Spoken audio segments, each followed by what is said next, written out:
Hey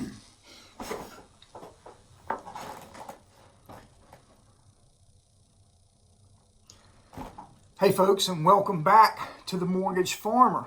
I'm dressed a little casually today. Today's Casual Friday, but more importantly, today is Friday, April the 7th, in many cases known as Good Friday. I hope you're having a wonderful day. Let's talk briefly about some information that is just coming out economically speaking. Now, I don't want to be that guy that says, I told you so, but I told you so. Weeks ago, I have posted, and you can go back and look at the videos where I have posted numerous times my opinion that we are headed towards a recession, probably by the end of 2023, most certainly by the beginning of 2024. I'm talking about fourth quarter 23, first quarter 24. Well, many of the national economists are now coming around, and they are using phrases like hard landing or labor market cooling too fast, followed by, here, one of my favorites, here comes the boom. What we're talking about is we're starting to see some signs, economically speaking, that even though inflation is still something that the Fed is trying to grapple with, and they are raising rates in an effort to curb inflation, by raising those rates, they're doing some other things as well. And let me give you an example. The job creation numbers came out for March. The projection was 239,000 new jobs created in the month of March. The actual number, or at least the preliminary, they revised these numbers probably sometime in late April, early May. They'll go back and give us the actual. But the quick look, the number is 236. That's not a terrible number when you compare it to the projected 239, but there's some other factors at play here. And a couple of major economists here locally, we're blessed that we've got three great universities very, very close here in the Triangle area, and they all have economists that are quoted and asked to speak all over about a variety of topics. And they have not been the canary in the coal mine. They've been the opposite of that. They have been trying to put forth a good foot and make it share that they saw the positives in the economy, even though we all were seeing the negatives if you looked hard enough. Let me give you an example. 236,000 new jobs created. Okay, and the projection was 239. Not a big deal. Stick a little deeper. January, the number was 472. February, the number was 326. March, now the number is 236. We created 90,000 fewer jobs the month of March than was done in February, and a whole lot lower than what was done. Gosh, more than double for January at 472. Now that's not the end-all be-all, but it's a clue. Okay? Unemployment was projected to be at 3.6% end of March 2023. An just came in 3.5. Okay, on the one hand you think, well, that's good. Well, remember, it is an industry norm that 3% unemployment is actually full employment, because there is always going to be a segment of the population that is between jobs. And it's generally believed that 3% is actually considered full employment. So going down to 3.5 from our projected 3.6, we're getting much closer to that magic, and I don't want to call it magic number, but that number of 3%. All the while, the Federal Reserve and the Federal Open Market Committee has been racking their brain and trying to figure out how to curb inflation. And their solution, low-hanging fruit, as I said in an earlier video, has always been raise interest rates, raise the federal funds rate, raise the discount rate, raise the prime lending rate. And that was thought to be the penicillin of economic bacteria, if you will. Back when penicillin was invented, it was thought to be this wonder drug. Well, raising interest rates has been thought to be the wonder drug to cure what ails you.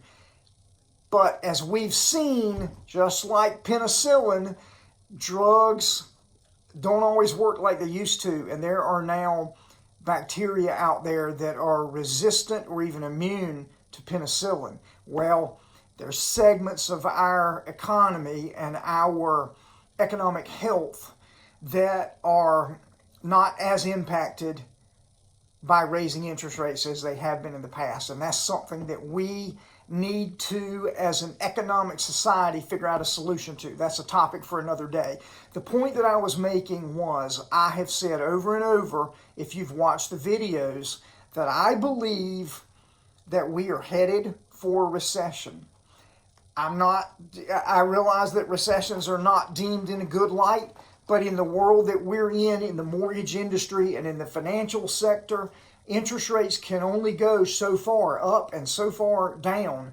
They have to swing within a relative number, and the numbers are getting too high, and it is going to cause the economy to pull back. We're already starting to see that. We just saw it. 472,000 new jobs in January, 236 in March. Why is that? It's because the manufacturing and the industrial sector, they're not hiring. They don't need those jobs anymore. Demand has been reduced for commodities, and it's creating a ripple effect that we've got to pay attention to. Now, let me talk specifically about a couple of the people that I will quote, and I want to give them credit for the quotes that I'm making, but let's talk about them just a second. So, first one, and I want to give credit where credit is due, Dr. Gerald Cohen. I want to read it so I get it exactly correct.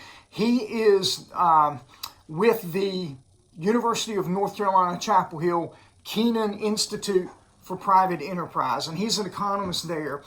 And his words, something has broken in the U.S. economy, and a hard landing is on the way. Now, and I am quoting him, so I want him to get the credit for the comments that I'm about to make, but I'm going to paraphrase here. We saw the ripple effect when we saw Silicon Valley Bank, Signature, First Republic go boom, boom, boom, and have problems. And a couple closed down. Now, obviously, Silicon Valley Bank reopened as a subsidiary of our own here in North Carolina, First Citizens Bank. But the point is, that's not the end. And think about it this way. So the Fed's number one tool for curbing inflation is to raise interest rates. Well, raise interest rates. So here's what's going to happen. And when we say interest rates, there's two types of interest rates. There's lending interest rates and there is deposit interest rates. So they're raising them all. But by raising the federal funds rate, the prime rate, the discount window rate that banks charge interbank on their kind of their overnight lending, all of those going up. So here's what happens. Interest rates for lending rise, which pushes the demand down for borrowing. So the average consumer is not taking out a personal loan, is not taking out an automobile loan, may not be taking out a mortgage loan or as big a mortgage loan. So the banks, and as you might imagine, where do banks make their profit, make their revenue? It's off of the interest that they earn on the money they lend. Okay, so if they are lending less, well, that's not a great thing, but at the same time, they are now having to raise the yield that they're paying on their deposit rates. And we're not talking about your checking account where everybody here is probably making 0.25% on their checking account. We're talking about high yield savings. We're talking about certificates of deposit. We're talking about long-term money market accounts, those types of things. So they're having to pay more interest on the deposit accounts, hurts the fiscal strength of those financial institutions. That's what we saw, at least early on, with the three banks that I just mentioned that we struggled with. So Dr. Gerald Cohen brings those things up, and he talks about that, and he says, we've got a problem here, and we might not actually even know how big the problem is yet. So he's one of them. His contemporary, Dr. Mike Walden, from the economics department at North Carolina State University, right down the street, competitors, all that good stuff. Not really. In the economic world, I don't believe they're competitors. But he has had several similar comments that he's made. He wrote an article just recently about this labor market cooling, and we've got some concerns there too. Again, 472 in January, 326 in February, 236 in March. So if employers are not creating new jobs, that means that they don't have this desire to go hire new workers. If you don't have any new jobs and all your positions are filled, then you're not out there trying to fill them with new employees. What's the number one way that an institution gains a new employee? Well, all things equal, they pay them more than the institution down the street, the manufacturing segment, the industrial segment. They pay them more than they were getting paid down the street. Well, there's not that competition anymore because there's fewer jobs being created, which means they won't have the demand to push up raises, to push up what they are paying those new hires because they don't have as many new hires. But there's that inflation thing again. Inflation is still at a number higher. Therefore, the average consumer, just because there is now pressure to push pay down, but there is pressure to push rates up, those two things together, the average consumer that has a job doesn't have as much money. Even though they're making the same amount, they don't have as much money as they once had because it's going to inflation. Well, this is it's just a big cycle that continues on and on and on, and we've got to watch out for that. So I'm going to close this out. I want to share this with you. The point that I'm making is that, and we're focused in the mortgage industry, the one thing that we're concerned with is mortgage rates. What's going to happen to mortgage rates? I already told you in another video that mortgage rates are determined by mortgage-backed securities. However, if the stock market is pushed downward, and believe you me, the financial sector is feeling the strain, and that's going to put a strain on the stock market as a whole. Money is going to flood into mortgage-backed securities, which will then cause mortgage-backed securities to not have to pay as great of a yield or rate of return, which in turn pushes mortgage rates down. I said it recently, I'll say it again. I believe that we need to prepare ourselves for a recession into fiscal 2023, beginning of fiscal 2024. We're already starting to see the signs. There are some indications that if the Federal Open Market Committee will pay attention to the economy is speaking to them. If they will pay attention, the economy is saying, maybe we ought to try a different trick. We've already watched that magic trick enough. What we're talking about is let's raise rates to curb inflation. Maybe we ought to try a different trick. I don't know if they're going to do it. I think we're probably still going to see at least one more raising of the rates, the federal funds rate, the overnight rate, the prime rate, those things that the Federal Open Market Committee does. I think we're going to see it. However, I do believe that with all of these pressures working kind of together to create this big issue, I feel like that recession is coming, and what almost always follows a recession is a reduction in those very same rates that they've spent the last 18 months raising. And they raise them, and then they're going to have to lower them because we're going to fall into a recession and things are going to happen. And the quick panacea, there's that there's that penicillin comment again. The quick panacea has been to lower interest rates to stimulate the economy into growth. After they quell that growth, they kind of staunch the flow of that growth for so long, they're going to turn right back around and try to build that growth. And the way they do that is by lowering interest rates. That enables banks to pay less on the deposits that they're paying out.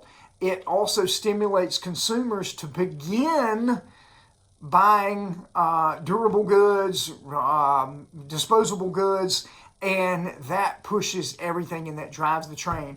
But I believe that we will see a reduction in mortgage rates, and for the first time in a long time, some of the major national economists are starting to agree with the mortgage farmer. I hope you've liked this video. I'm sorry if it was a little bit long for you. Please like this video and please hit that subscribe button. We grow this channel by getting the word out and by gaining subscriptions, and we want the algorithms to work in our favor, so we need you to like these videos and subscribe to the channel. I hope you've enjoyed this quick little economics lesson here on a Friday afternoon. Thanks again for watching The Mortgage Farmer.